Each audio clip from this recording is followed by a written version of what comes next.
Hello everybody, this is Abraham with North Shore Computer Services. What I'm working on today is GM,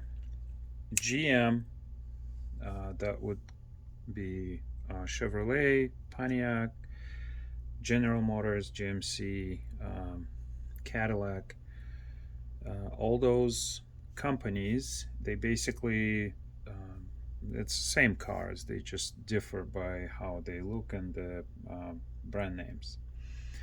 This is an instrument cluster, and there's a popular problem on these clusters. And the problem is that these are all little motors, these white circles, where you put the needles. And this would be the speedometer. This would be, one of them would be the gas, oil, all kinds of information that they display. This is the board that we're fixing, and this is the donor board. Um, Sometimes it's just cheap to buy these boards and get the parts you need to fix the part you have. What happens with them is all of a sudden the needle will stop moving. And I can demonstrate by the one that I've replaced already. And this one here, when you turn, there's no sound because it doesn't turn. This is a good one. You can hear the gears moving inside, so that's the good one. And that's how you determine which ones are good, which ones are bad. If you don't hear gears, then it's bad. So let's listen to this. Sounds good. Does not sound good. Good. This one's okay. Good. And good. This one is a suspect, and this one definitely is bad. So this one and this one are bad. What are we gonna need to work on this project? Number one, we're gonna need, of course, a soldering iron, something like this. I have a Hackall FM202, really good thing. We're gonna need a desoldering unit, and this is Hackall 808. We're gonna need just to be, let me see if I could, right here. This is a air gun, so it supplies hot air, and what I use it for is to warm up the board, so that when I remove the solder, it comes out really 100%. So let's turn that on.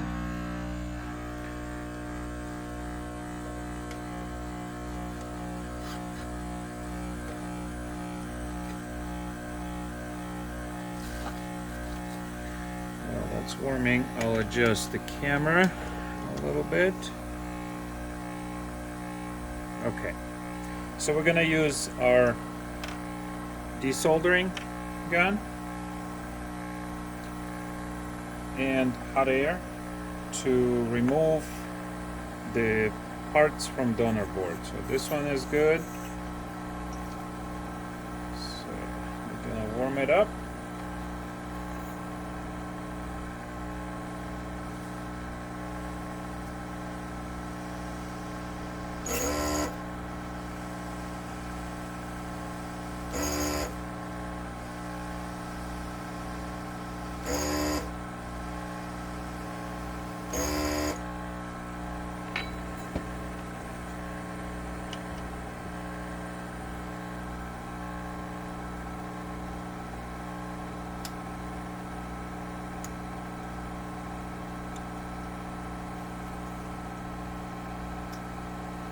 Okay, we've got a donor part. We need two of them actually. So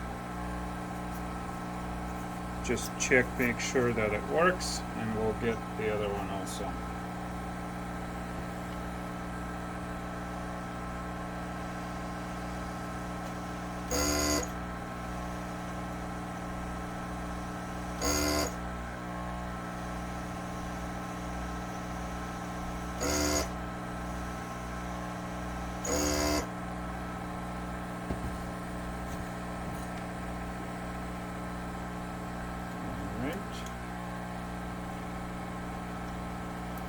So we got two motors.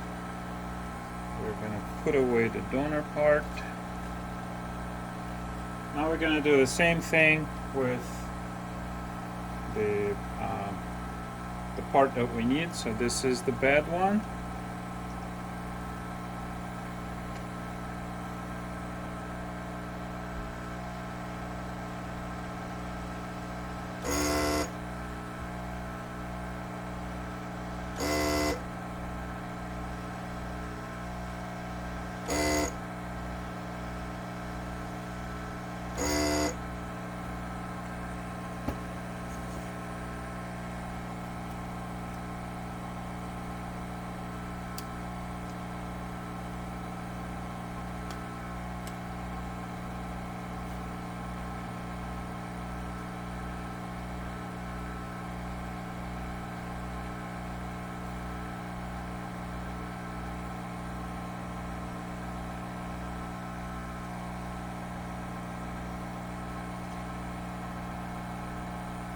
Take a closer look at why this one does not want to come out.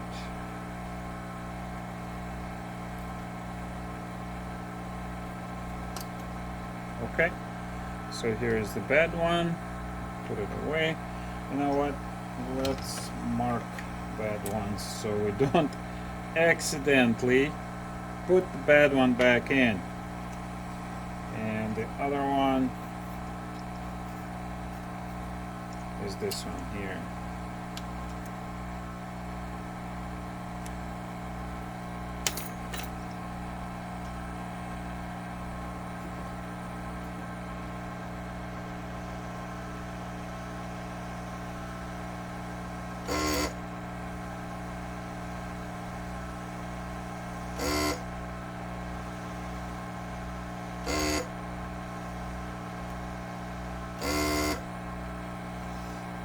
Okay.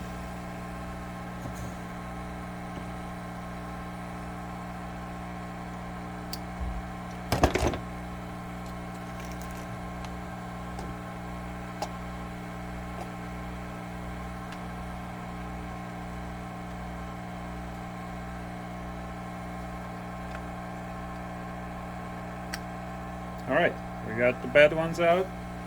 Let's put the good ones in. Always, before you put it in, check. Okay, we don't need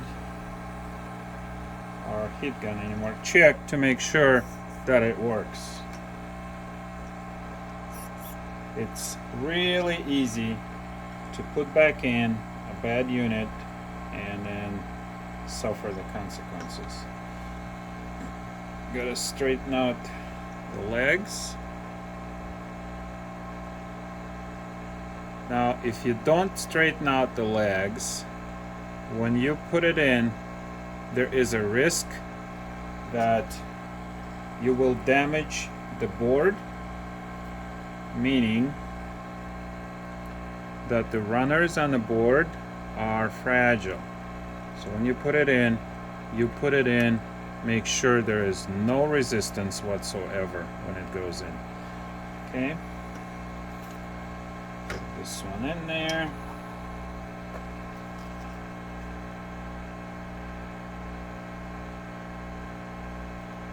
Put some solder, and the job is done. It's a couple of minutes. Now, a couple of minutes when you have proper tools. Let's do the same thing here. Check, make sure it runs. Straighten out contacts.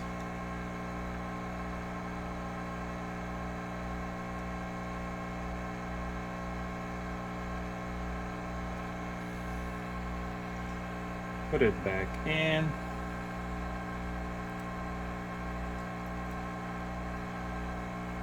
Make sure there is no resistance when the part goes back into its place.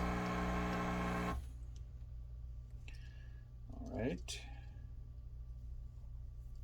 Put some solder on there.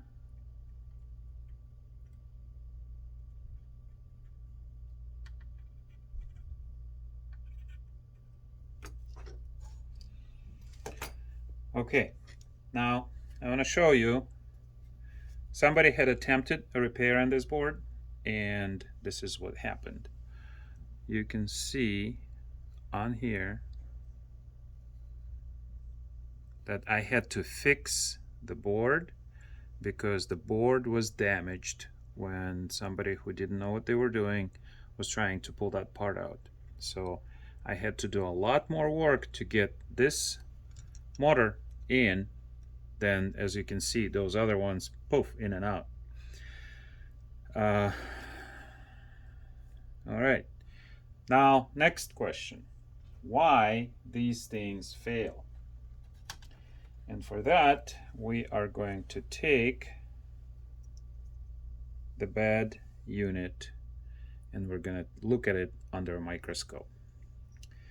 Let's take it apart. Let me zoom in.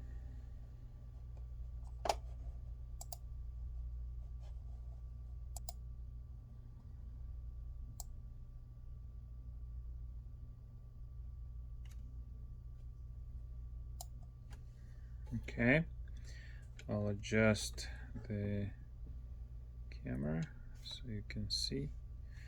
All right, let's take it apart. And to take it apart, we either use a small screwdriver, some pick, or just nails. Gotta release these 4 clamps or clips or whatever, hooks, locks. Okay. And what we see on the inside is a simple construction. Let me get a tweezer here. We got 2 coils. So this is basically a stepper motor. We have 2 gears. So this is the big gear where needle is residing. This is the reduction gear. And this tiny little thingy in here is the actual rotor for the motor. And what I have discovered, and it probably will not be visible in yeah, the phone cannot focus or camera can't focus. Let me put it in a microscope for you, and I will show you what actually is happening to this rotor of a stepper motor. All right, took me a while to set this all up. This is the magnification, 20 times magnification for that little rotor. And as you can see, there is a crack in 2 places. Don't know if I can show you that, but there is a crack right here. And the other one is very visible. There is the crack. Basically, this rotor has a bad engineering. I also took apart the donor rotor, which was good, and the engineering on that part is completely different. So let me, interestingly, these things have very powerful magnets. I cannot put one next to another because they fight, and well, let's see what will happen. There, one jumped into another. Okay, you can see that the other one is red and it has a metal core or pin going through it.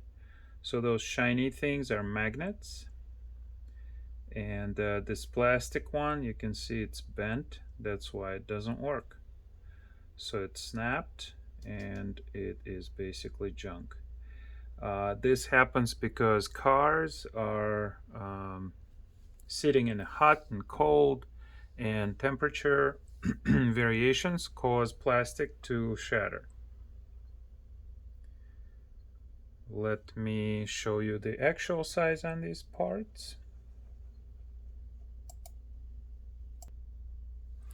So here is looking through a microscope glass. Let me move the microscope away and actually show you the parts.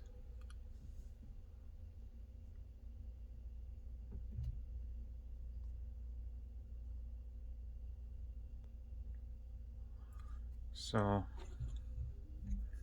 these are the little doohickeys. Now this one is, the tool is metal, so you can see that they jump right to the metal, and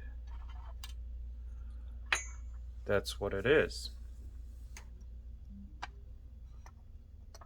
So we have stepper motors, and we have rotors, and we have the part that's been fixed. It would be ideal to replace all of them. I'll mark which ones I've replaced so that we know that these have good updated motors in them. And there you have it. So bad donor board can be found online for dirt cheap, 20 bucks, because it doesn't work. Make sure it comes from a newer car so that the motors inside are good, and I don't know what what would cause the part to be bad or just to be donor. Maybe somebody just doesn't need it. And it's always probably a good idea to look at the parts you're replacing. In any case, this whole procedure is a couple of minutes work if you know what you're doing, and hopefully my description of the problem and solution will help somebody solve this for a lot less money than if you were to replace a whole dash. The also problem is the mileage. So with this kind of procedure, you do retain the proper mileage and everything that goes with it. So you just fix the parts that are bad, not replacing the whole board. Because if you have to take it to a dealer where they would adjust the mileage, it'll probably cost more than money. Hopefully this helps somebody. If you like my video, give me a like, enjoy, subscribe, and save money.